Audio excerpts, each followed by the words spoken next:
Aloha! Sorry for the interruption of the fifth series of our podcast. Welcome to Legends, a limited number of episodes featuring iconic surfers, shaper of our surf history. We hope you're going to enjoy them. I have to say it was a true honor for me to interview them. Hello everyone and welcome to the ninth episode of our The Legends series. Today with us is legendary artist Phil Roberts. We discuss with him about art, surfboard, surf industry, surfers, and much more.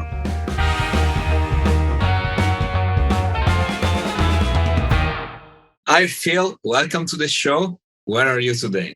Hi, good morning. Thanks for having me. I'm currently in Huntington Beach, California. Amazing. In my studio. Place, a legendary place for surf and surfers from all over the world. And if I'm not wrong, is going to be as well the place where there will be the Olympic Games in 2028. Little bit far from now, but... Oh, yeah. Well, that's going to be a zoo. Oh, my gosh. The world comes to Huntington Beach. It's already nuts. You know? Yeah, exactly. It's just going to be a circus. Yeah. Exactly. It's going to be unique. Definitely. I think I might have to move out of town before that happens, Maybe you can rent your place. I'm sure you're gonna have a great deal in Airbnb, as all the world want to go that week during Olympic Games in Huntington Beach, I'm sure. So today we're gonna talk about many things, of course, surf, art, and much more. But the first question that I have for you is, in your opinion, what is the most important thing in surfing? For me, currently, it's an environmental and spiritual issue.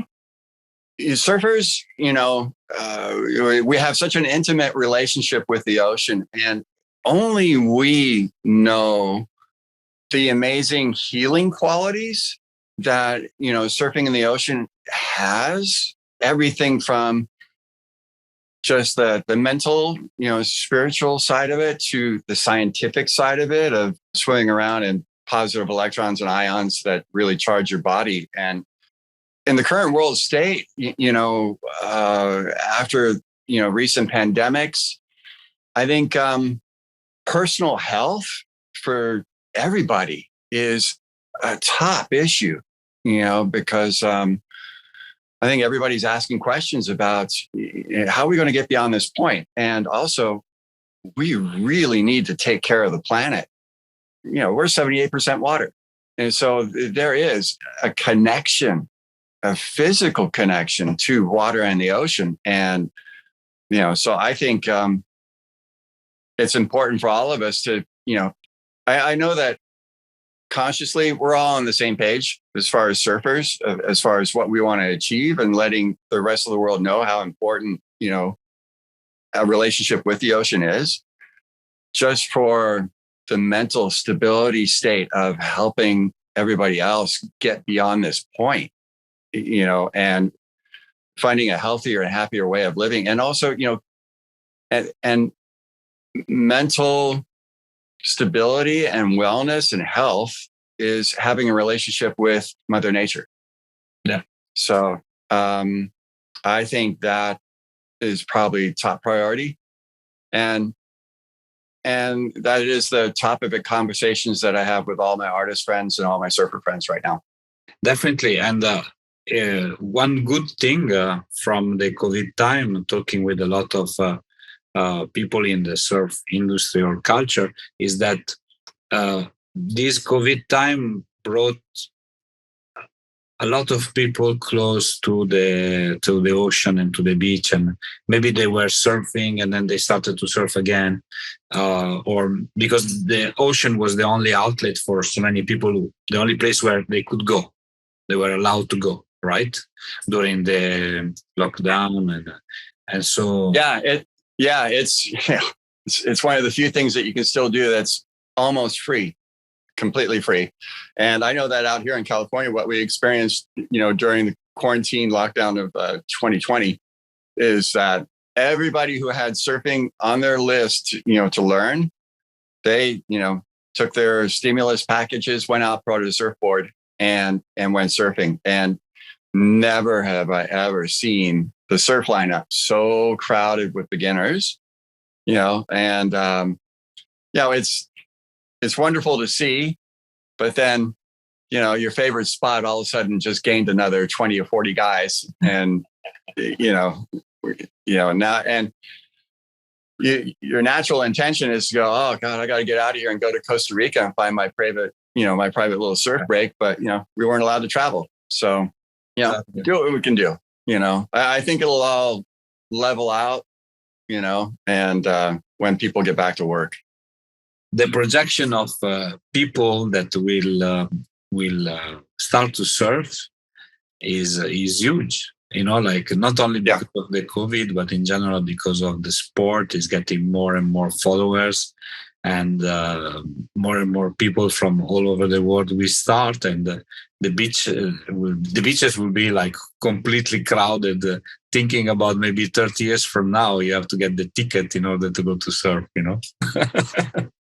It's I have mixed feelings about it. Of course, we've really enjoyed the exclusivity and the small crowds, for the last 40 years. But after surfing getting in the Olympics and the amount of millions and millions of people that have watched and are followed and now interested in it, and it's just going to add to the population of the sport. Hence, I think there's at least 100 artificial wave parks being built around the world right now. But that's a different kind of experience, because you're surfing in fresh water, not salt water, and it's not ocean water. It's a swimming pool. So you're going to get the exhilaration of riding a wave, but you're not going to benefit from the chemical reactions that you have with what goes on in the ocean water. So I don't know. Yeah, we'll see. Of course, if you are in Huntington Beach, makes sense to go to the ocean. But if you are in the center of Ohio, then you have no other choice than to go to the pool. Even if you want to catch a wave, if you want to surf. And then there is the whole chapter about China. That is, there are a lot of waves over there that nobody knows or discover, and there is all Chinese surfing. But more than a sport, for me, what is important, I don't know if you agree or not, is that surf culture has to go with surf as a sport, because otherwise it creates a disconnection that pervades the whole idea of being with the nature and being a surfer. No, what do you think? Yeah, absolutely. It's become our human experience with and our existence with the planet and our relationship with nature. And I'm addicted to it. I've been addicted to surfing since I started when I was a young boy. And I have a crazy fascination with the miracle and phenomenon of waves, and there's just such an attachment, to the feeling that I can't help but paint it and draw it. That's my, drawing and painting and sculpture is easier to me than breathing. And, that's my voice. And I'm so happy to share what, I love and what makes me happy and the experience of it, and I've been really fortunate and blessed that I've been able to make a living at it since I was a teenager. And I'm just amazed.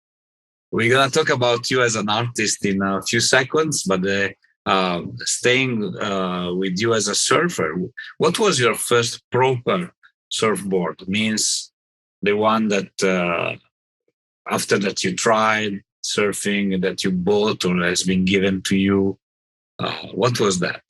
Yeah, I started learning on my uncle's longboard, and I was tiny. I couldn't carry it. I had to drag it. It was very heavy. And that was in Jacksonville Beach, Florida. And the waves were very, small. They were half a meter.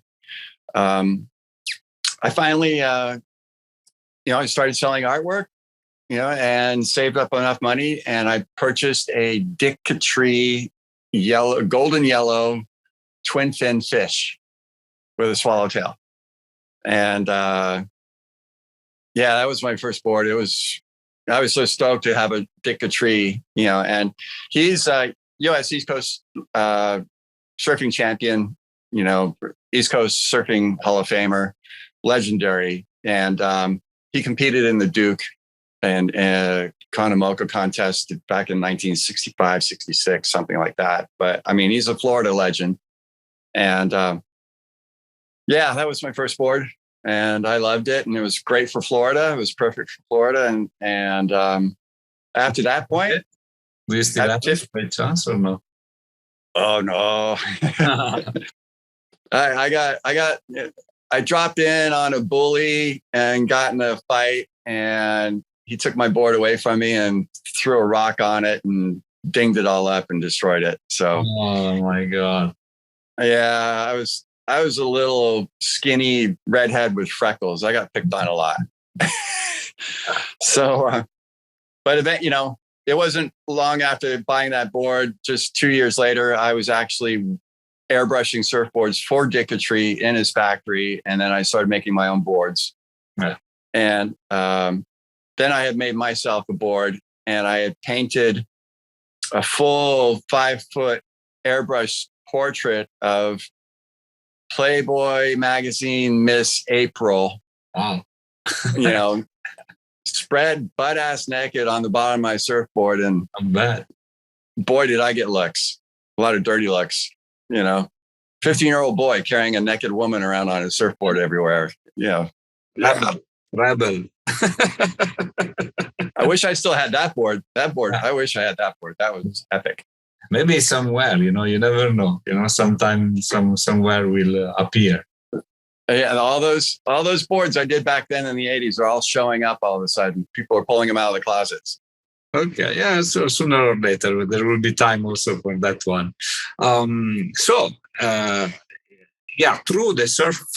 Through your first surfboard, we started to talk about you as an artist. So you were painting or brushing a surfboard in order to get the money for your first board, and then you move into doing that in a company, right? So more professional. So at that time, who were your references? Who were you looking at as an inspiration?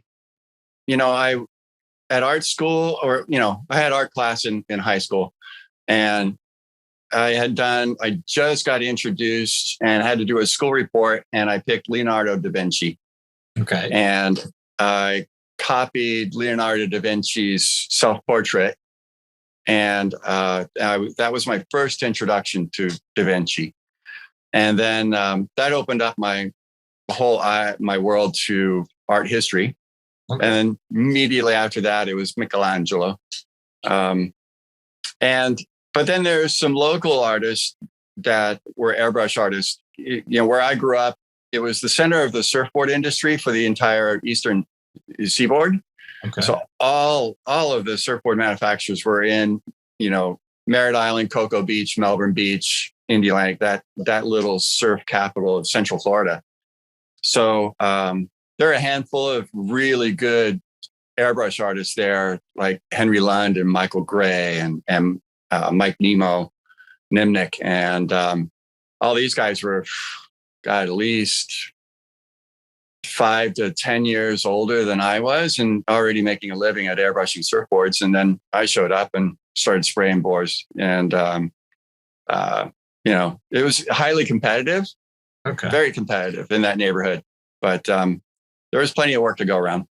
It's still like that today?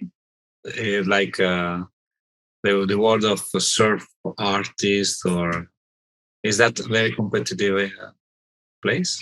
Well, yeah, it's still competitive, but on a more friendly, fun basis. Okay. Now the competition is pushing each other to be the best that we could possibly be.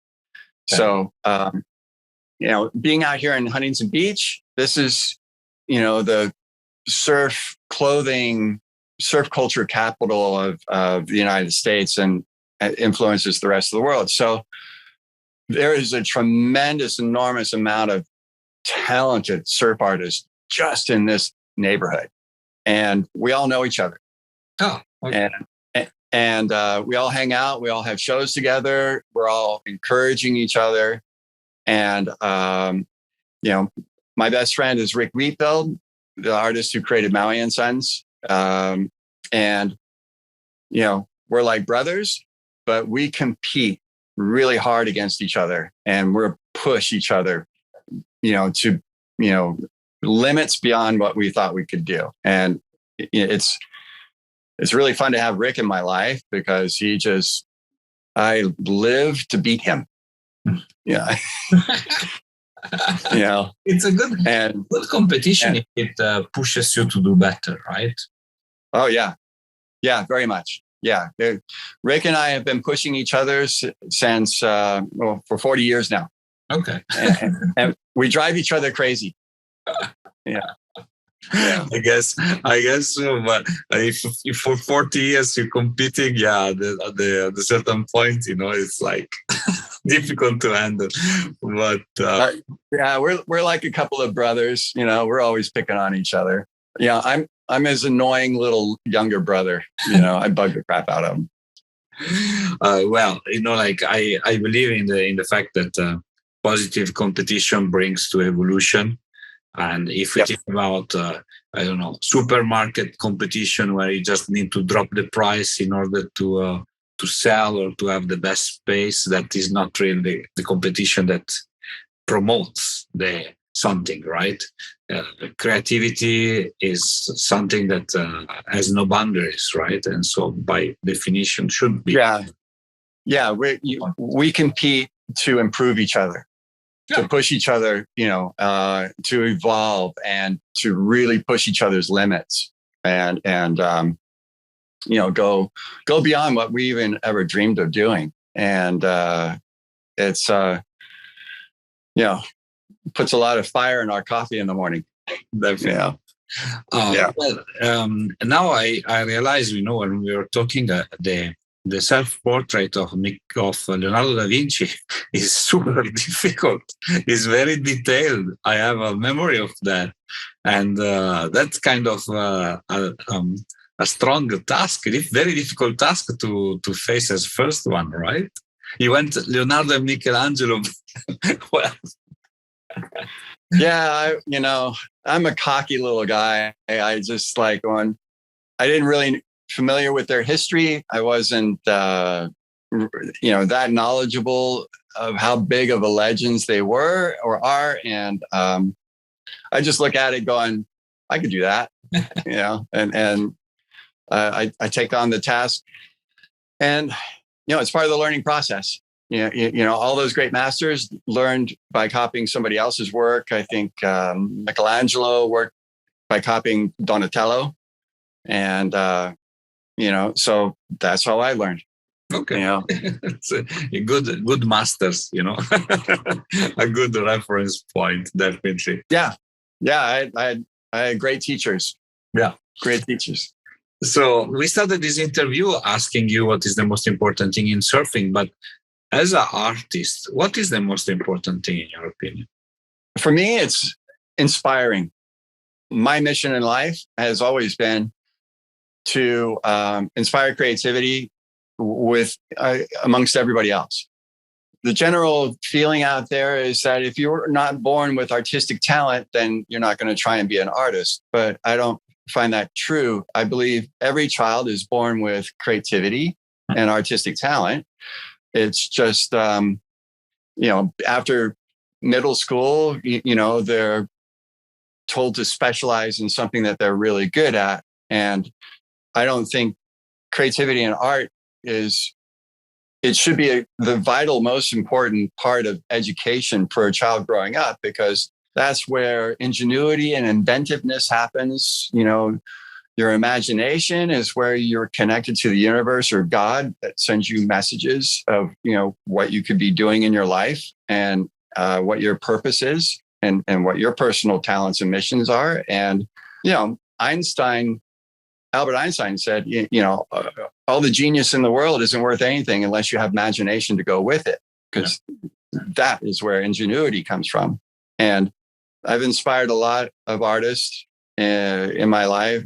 I'm really happy to see that the field of surf artists around the world has grown immensely in the last 20 years. And I hope that showing that I can make a living at it, and it's my full-time profession, that other people can too. And, I've seen artists do it in France, and now I'm seeing a lot more artists do it in Brazil. Yeah. And I'm excited for them because they're doing what they love and they're supporting their family by doing what they love. And that's great energy, really great energy. There is space for everybody, and the world is big. Now today, with your art, you can reach so many more people that you could reach 20 years ago, or at the time of Leonardo, right? Just a post in Instagram can just like go everywhere in the world in a matter of seconds. So I was, to add to that, I was really grateful that I was discovered by Surfer Magazine in the 80s. And Surfer Magazine was my platform to reach everybody. And for 20 years, I had my artwork in that magazine on a regular basis. And in that magazine, you could see that my career evolved from doing cartoons to designing surf parks, and then, to now we have the magic of social media, and being able to talk to you today, is just amazing. And, I'm just so thrilled to be able to reach that many more people. Yeah, definitely. Is a part of the journey. And it's amazing. Yeah, now Surfer Magazine, I saw some even covers in Surfer Magazine of your art, right? And and that's fantastic. Okay, I have two questions. Now we're talking about Surfer Magazine. So, what was your most memorable experience with them? What was the thing that you never forget about that particular era of working with such an iconic magazine and presentation of the surf culture? There's so many. Just how I got discovered and how I got asked to do my first cover for Surfer Magazine, was amazing, because I was just a small town artist working in Florida, and I had done an advertisement for the local surf shorts company called Sundeck Surfwear, and then the magazine, that got sent into Surfer Magazine, and then they immediately called me and asked me to do the cover. And it was right up against the deadline. So I didn't have a whole lot of time to do the cover artwork. I think I only had like 2 weeks. And then, so that particular issue, December 1982, I had 4 pages in that magazine, and I came out of nowhere. And I was a big fan of Rick Griffin and John Severson, and, John Severson created the magazine. So I was just thrilled to be in their company. Several years later, moved out to California. Surfer Magazine took me to the North Shore of Oahu for the winter season. And I stayed with the Surfer Magazine crew at log cabins. And right next door, living to us, was Tom Carroll from Australia. And on rainy days, Tom and I would sit down together and do cartoons of each other. Wow. And then, I went to Jerry Lopez's house and sat there and drew his portrait while he was doing an interview. I was just hanging out with all the biggest legends and stars that up until that point, I just looked at in magazines. And then boom, I was just dropped into the center of the scene, and here I am all this time later. And, I created the Pipe Masters trophy and, the perpetual bronze trophy that, I wanted to ask you more about that, of course. It's incredible. Yeah. So every single Pipe Masters champion has one of those in their home. And, I could have never have dreamed of, doing something like that when I was that young and that age. I had no idea where it was all going to go. Yeah. how you ended up, actually was one of my questions since now we're talking about it. How you ended up creating that trophy? I mean, somebody just asked you or you created Well, it? I don't know. yeah. So, I mean, on that, North Shore trip with Surfer Magazine, I got to meet everybody. And I met Bernie Baker. I met Senator Fred Hemmings. I met Randy Rarick, who started and ran the ASP World Tour at the time. And so, became friends with them. And Randy had asked me to do the Pipe Masters poster in 1996, which I did, was a portrait of Jerry Lopez surfing pipe. And it was one of those split water level paintings. And I think Kim Se was the sponsor. And I think that year, either Rob Machado or Kelly Slater won it. Yeah. Okay. Yeah. And no, I know. Kelly Slater won 95 because that's the famous year of the famous high five. And then, yeah, I don't know. But It's okay. that painting, I had already been doing sculpture. I studied sculpture at art school when I went to art school in New York. So I was already doing figurative sculpture because I wanted to be like Michelangelo. And my favorite thing to study was human anatomy. Okay. And doing figurative portraits and figurative sculpture work and everything like that. So that 96 poster, I had also, at the same time in designing that artwork for that poster, I designed sculptures based off of that. And I presented the sketches to Randy Rarick, and I just said, I'd really like to do this. I think you need a trophy like this. And Randy just said, go ahead, do it. And I sculpted it, made it, sent it to Randy. He went, great. Can you make me 25? Yeah. And I was like, whoa, okay. Next thing I know, I made something like 25, 30 trophies. And then we had huge Pipe Masters anniversary party in Waimea Bay Park. And I'm there handing them out to all the past champions, from Tom Carroll to Mark Richards, Joey Berban, Mark Akilupo. I mean, just all the legends. And that was an amazing night. But today, until today, how many you have made out of 25 was the initial order, right? Yeah, that was the halfway point. And so I've made 50. Okay, wow. Yeah, because Pipe Masters celebrated its 50th anniversary last year. Amazing. What a journey. Incredible. Yeah. Yeah. It's not over yet. I still got a lot to do. Not over yet. And so do you still have that portrait of you done by Tom Carroll? Yes, I do. Ah, nice. You should post it, I think he will enjoy, will like it, no? I should, because he made me look like Van Gogh. Oh, wow. Yeah. I think he chopped my ear off for me or something. Yeah. I didn't know he was like, he is a good caricaturist. He's a good artist. Tom Carroll's got artistic talent. And we talked about after he retired from surfing, he wanted to be an art director. Ah, okay. I didn't know that part. Yeah. But yeah, I don't think he followed up on it, but he could always paint if he always wanted to. Interesting. Today he's doing meditation and part of many other things that he does, and very amazing person. I guess that trip that you made on the North Shore was a great trip and great memory, but definitely also you met legends, but you met amazing people, right? Yeah, I mean, that's been the best part of this journey, is all the amazing people that I get to work with. Is just been so rich and so incredible. And that's what I really love about what I do, is collaborating with, all these just incredible people. And, I've made friends with Tom Morey, the inventor of the boogie board. And occasionally we get together, and I get to draw for him.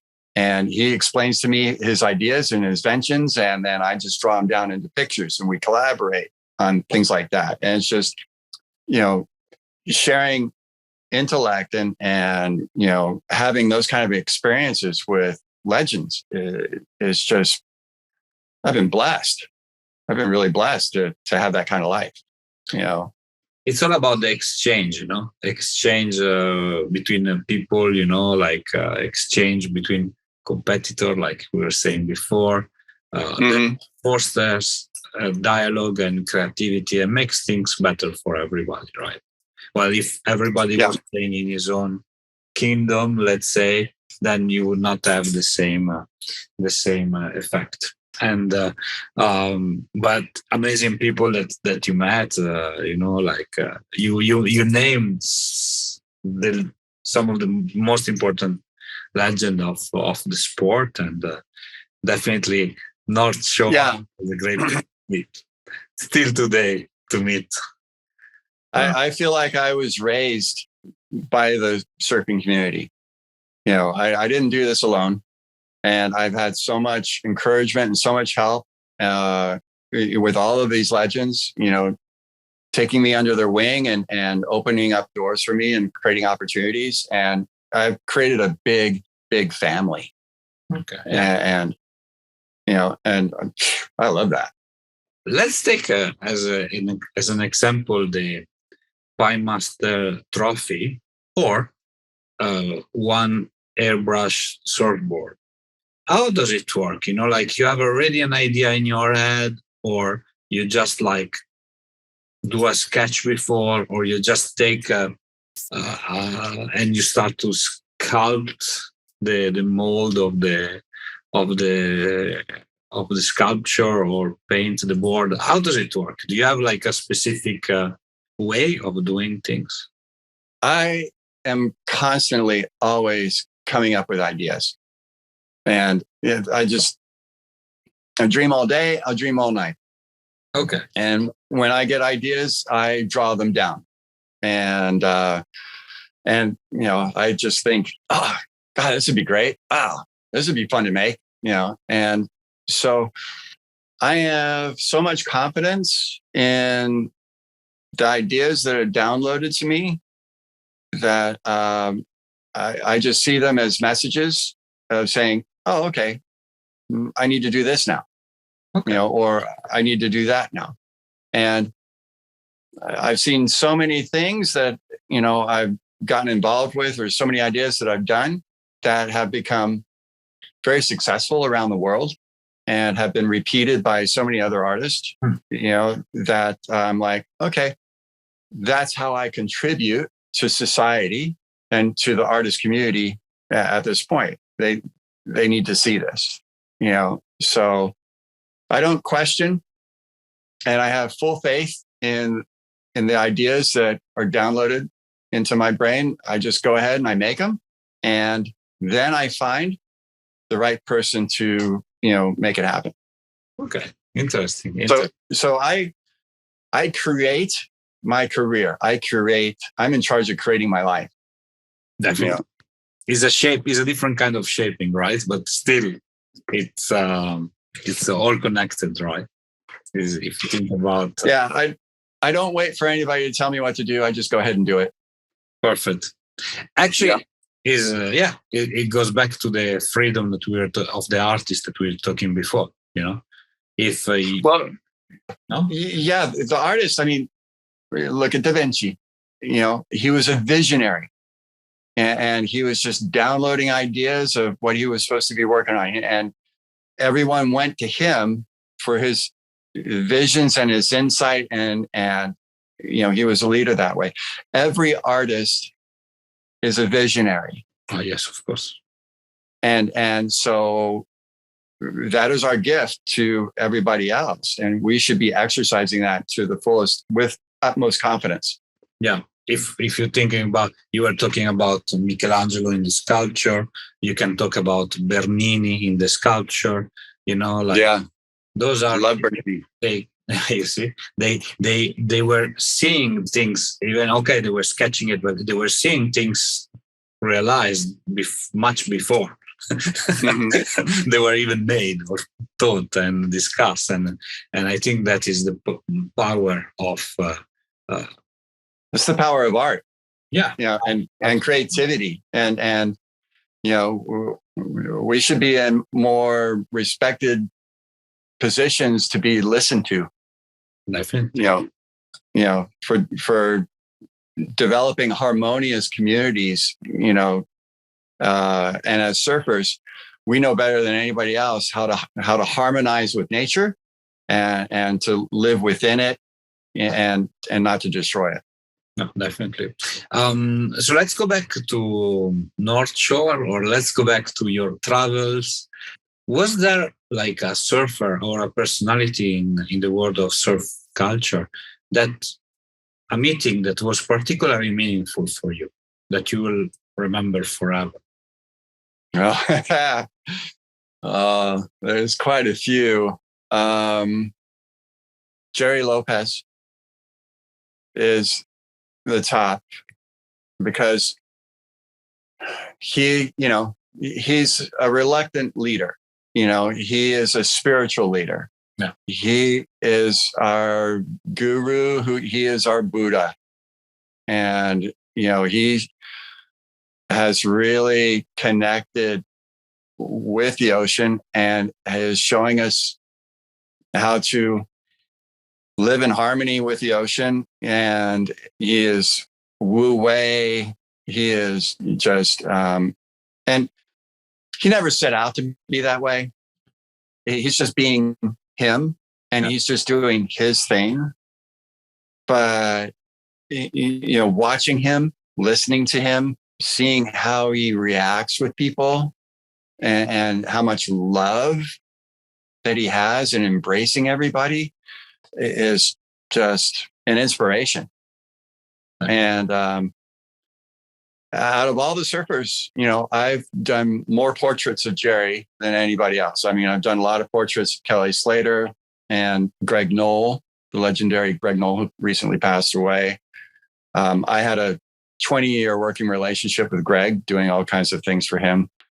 And of course, Kelly and we grew up in the same neighborhood, of Cocoa Beach area. And so I've known Kelly since he was like this tall. And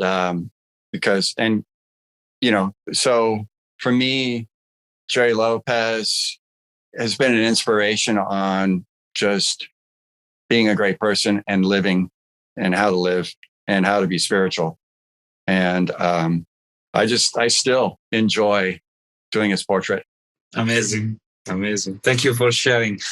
So we went through quickly through your career, but today, of course, a lot of creativity, a lot of art, but is there a specific project you're working on that you like to share with me today? Yeah, I've got so many irons in the fire. It's crazy. I have been a part of designing artificial surf parks since the 90s. Okay. And a lot of the concept paintings that I did in the 90s for Surfer Magazine and for surf park designers, they've all come true. I am working on improving on the science and the technology of that. And I've actually come up with my own idea of an artificial wave machine. And the principle is having water work for water. And so it's something completely different. It would be more energy efficient and more realistic to the phenomenon of ocean waves. Okay. And more natural. Still want to do sculptures, still want to do outdoor life-size bronze sculptures. I want to move bigger. Okay. I still want to be like Michelangelo. And I love painting, and I love portraits, and I love the people that I get to paint and portray. And so I think it might be my job to capture surfing history in portraiture painting.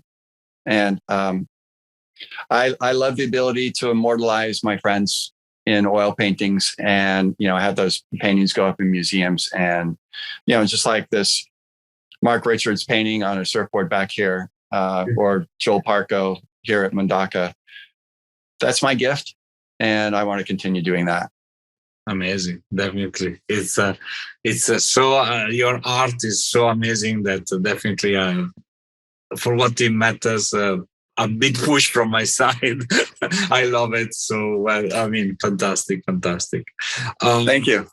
I said it from the heart. Thank you. So we're gonna finish our interview with a short Q&A session. I ask the same question to everybody on this show. Please answer the first thing that comes up to your mind. Okay. Okay. Cool. All right. The best surfboard that you ever ridden? Tom Curran, Channel Islands Black Beauty. Yes, I know that. Black Beauty is amazing. Yeah. I got my hands on one that he didn't like and he threw away. And so it was slightly used and dinged up, but I got my hands on it. I rode it to death. That thing was a magic carpet. It is. It's one of the iconic surfboards, right? If you think about it, if we go from the Lightning Bolts or the Mark Richards, and of course the Merrick Black Beauty is. Merrick, yeah. No, that board just did anything I wanted it to do. It was great. And favorite shaper? Oh, Jerry Lopez. Okay, yeah, definitely. His lines are amazing. Just I was trying when I was working with Greg Knoll. Greg he just saw, I'm just shaping boards, and I'm going, no, you're a sculptor. Yeah, you got to understand, it takes an incredibly gifted, trained eye to have perfect symmetry, and to capture such a subtle curve with these massively giant shaping tools and everything. So I was trying to get Greg to understand that, no, you're more than a shaper. You're a sculptor, and you're creating these works of beauty that, nowadays, surfboards like that are a work of art, and they go for a great deal of money. Yeah. The same applies to Dick Brewer, Pat Curran, Phil Edwards in a certain way. I think also the answer of Greg Nolly was linked to his personality. I had the blessing to be able to interview him 1 year ago. Yeah. Oh, good. Yeah. Awesome. And when I asked he was big. He was bigger than life. It's exactly. And when I asked him, people are saying that you are a legend. Do you consider yourself one? And he told me, Alessandro, if you say so, that I am a legend, I trust you. Something like that. And I said, who I am. He was, I think, being Greg Knoll, still he was a very humble person. And what made him legend? Because at that level, like a big wave rider, Waimea, empire of surfboards, and esteemed by all the surf culture and surfers all around the world, still consider himself not a legend. He was very down to earth, and I think I'm still like I'm shocked by his answer, but I understood why. The personality of Greg was different, like Jerry Lopez. Yeah. Okay. We're just being. We just do what we do, and we just be. Exactly. And and I'm just grateful to be able to influence and inspire other artists. Very important, definitely. Personal question: your favorite song? Oh, Frank Sinatra, "My Way." Wow. Okay. I like that. There is another but then, Sex Pistols of it. And then there's another one. Oh, I forgot the singer's name, but it's like, I'm just a gigolo, and everywhere I go, people know the part I'm playing. Nice. Louis, is it Louis something? I don't remember. I know the song, but I don't remember the name of Right. the artist. Your favorite surf spot? Cloud Break, Tabarua, Fiji. Magical. Amazing. Just magical. Yeah. Who's your favorite surfer of all time? Tom Morey, the inventor of the boogie board, Tom Morey. He is an amazing human being and does not stop thinking about inventions, because he is 85 years old now, and he's still trying to reinvent the boogie board. Amazing. And, we have deep conversations about aquadynamics, because he was a spacecraft aero engineer before he got into surfing. So it's always about air fluidity and aquadynamics and the Kawanda effect underneath the foiling and all that kind of stuff. So, even at 85, when we start talking inventions, he lights up like a little boy, and he is forever young in his mind, and just a joy to be around, and always trying to improve things. Wow, fantastic. Great answer. Yeah. Last question is a little bit unusual. We want to know your best relationship advice. Relationship advice. Oof. I'm still learning on that one.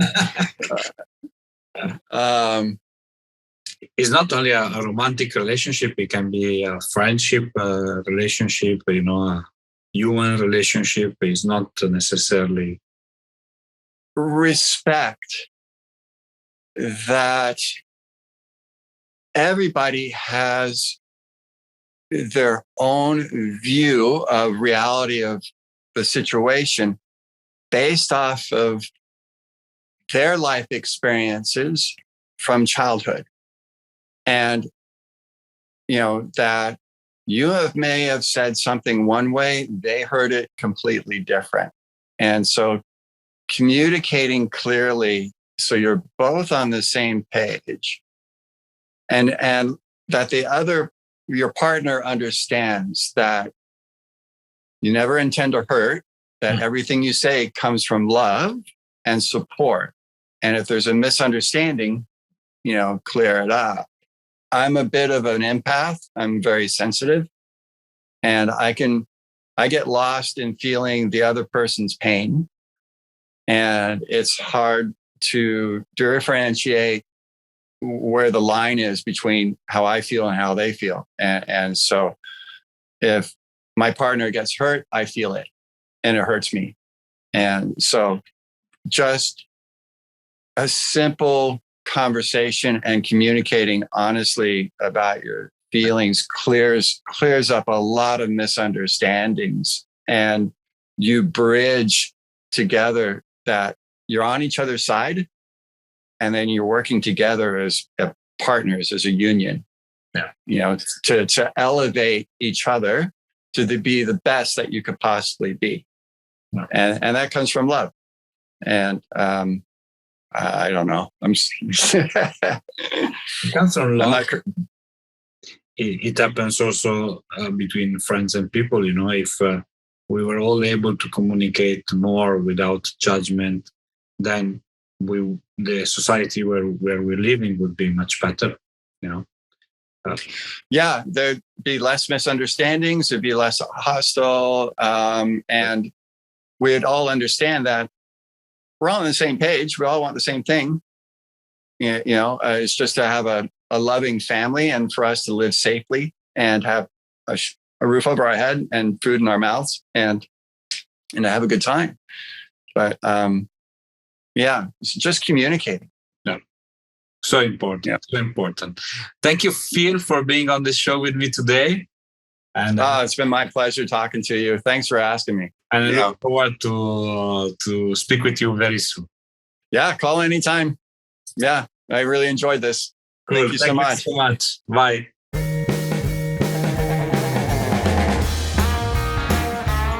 Hi, it's me again. I hope you enjoyed our today's episode. If you want to know more about us, please follow www.thetempleofsurf.com and all our social media. Mahalo!